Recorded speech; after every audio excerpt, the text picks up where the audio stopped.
सर्दियां आने को थी, इसलिए सभी पक्षी अपनी अपनी तैयारी में लगे हुए थे।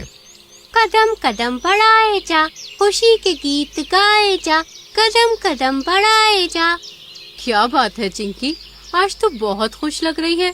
क्या हुआ, हमें भी तो पता चले। कुछ नहीं रानी, तू तो जानती है मुझे सर्दियाँ कितनी पसंद है। सर्दियों का मौसम आते ही मैं तो खुशम खुश हो जाती हूँ। सो तो है, पर सर्दियाँ हम छोटे जानवरों के लिए मुसीबत लेकर आती हैं। अब देखना, बाकी पक्षी तो पेड़ों के ऊपर रहते हैं, लेकिन हम नीचे। अगर बारिश हुई तो बहेगा कौन? हम। और अगर बर्फ गिर गई तो दबेगा कौन? हम। बिल्कुल सही, इसलिए हमें तो मरना ही मरना है रे। चल अब जल्दी अनाज इकट्ठा कर ले, वरना सर्दियों में बाहर नहीं निकल पाएंगे और फिर भूख से मरेगा कौन? हम। सही कहा। दोनों चींटियां अनाज इकट्ठा करके घर जाती हैं। स्वीटी स्वीटी, अरे ये कहाँ चली गई? घर में नहीं है, बाहर भी नहीं है, शायद बाहर खेल रही होगी। चिंकी ने हर जगह देखा, पर स्वीटी कहीं नहीं थी। वो रोते हुए उसे ढूंढने लगती है और कुछ दूर उसे सभी पक्षी नजर आते हैं जो झुंड बनाकर खड़े हुए थे, और उनके बीच में थी स्वीटी। लो आ गई चिंकी, कहाँ गई थी? बच्ची का ख्याल भी है तुझे? ओहो, कितनी ठंड पड़ गई है। इस ठंड में ताजा ताजा मांस मिल जाए तो मजा ही आ जाएगा। अरे वाह, लगता है आज तो ऊपर वाला मेहरबान है। शिकार खुद चलकर सामने से आ रहा है। क्या बात है राका चाचा, क्यों खड़े हो मेरे सामने? हट जाओ, मुझे खेलने जाना है। मेरे दोस्त मेरा इंतजार कर रहे हैं। वैसे तो तू बहुत छोटी है, पर फिलहाल नाश्ते के लिए मैं तुझसे ही काम चला लूंगा। ये क्या कह रहे हो? अरे बच्चू, मैं तुझे खाकर पेट पूजा करने वाला हूँ, और क्या। स्वीटी घबरा जाती है, पर तभी वो ऊपर देखती है और 2 कदम पीछे हट जाती है। भागने की कोशिश में है।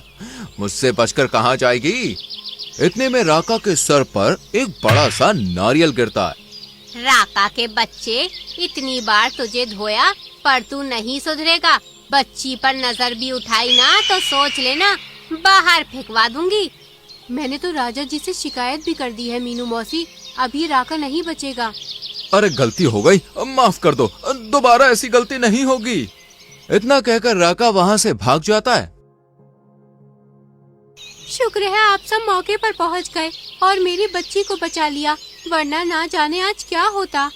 वो सब तो ठीक है, पर जब अनाज लेने जाओ तो स्वीटी को किसी के साथ छोड़ जाओ, ताकि ऐसी मुसीबत ही ना आए। इसके बाद सभी पक्षी अपने अपने घर लौट आते हैं। देर रात को तेज बारिश होती है और अगली सुबह ठंड बढ़ जाती है। अम्मी ये देखो, मेरे टेडी में भी पानी भर गया। बाहर धूप भी नहीं है, ये कैसे सूखेगा? बारिश की वजह से चिंकी के घर में पानी भर चुका था। तुम उसे छोड़ो और ये गर्म कपड़े पहन लो, बाहर ठंडी हवा चल रही है। ये मौसम भी ना अचानक से इतना बदल गया है कि क्या ही कहूँ। तेरी मम्मी ये देखो, हमारे घर के सामने कुछ गिरा। चिंकी ने जैसे ही बाहर देखा तो वो घबरा गई। जिस पेड़ के नीचे उसका घर था, उसकी एक डाली दरवाजे के बाहर गिरी थी। लगता है ये पेड़ गिरने वाला है, हमें अभी के अभी यहाँ से निकलना होगा। जल्दी जाओ स्वीटी बेटा, बाहर जाओ।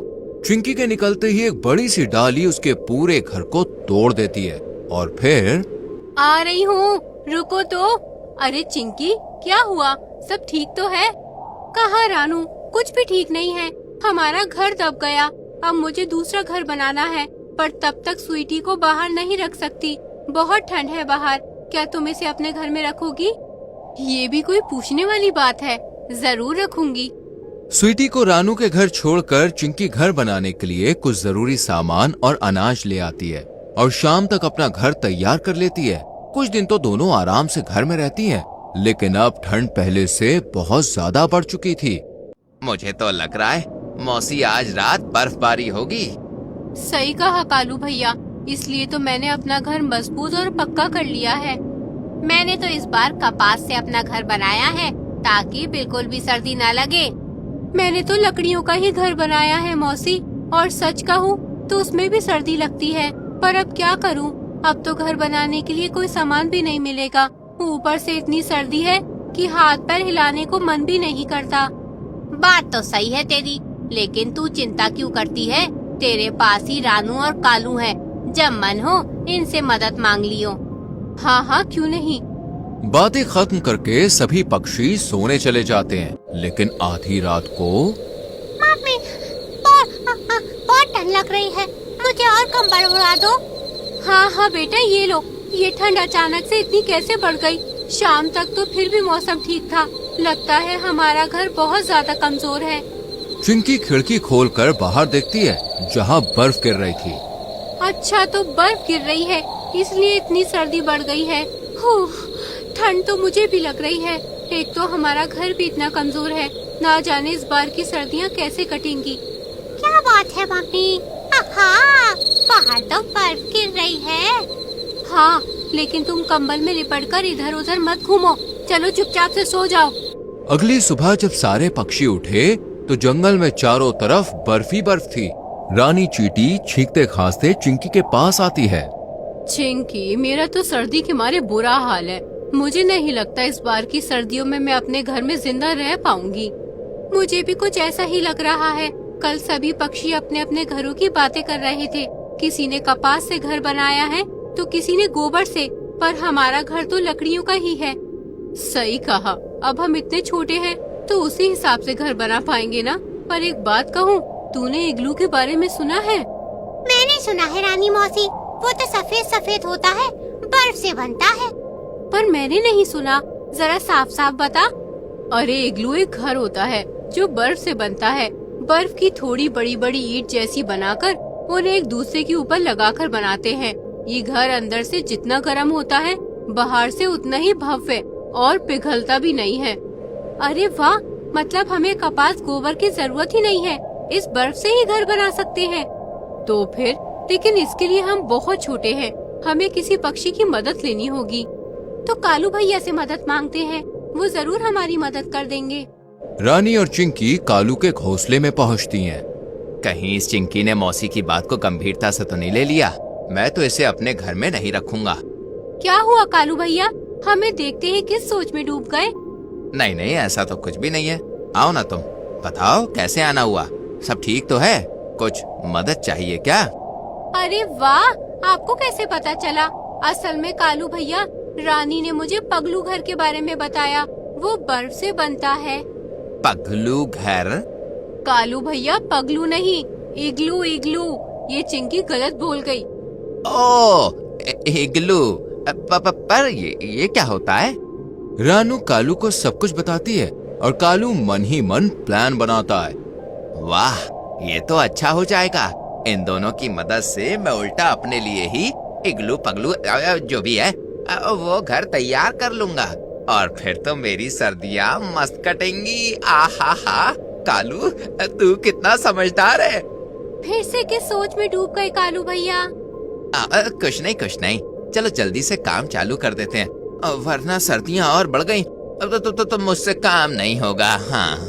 तीनों थोड़ी दूर इग्लू यानी बर्फ का घर तैयार करते हैं। शाम होते ही चिंकी और रानी तो घर लौट जाती हैं, लेकिन कालू घर में दरवाजा लगाकर उसी में सो जाता है। और फिर अगली सुबह, अरे वाह, कालू भैया ने तो इसमें दरवाजा भी लगा लिया। अब जल्दी जल्दी हमारे लिए भी घर तैयार करवाते हैं।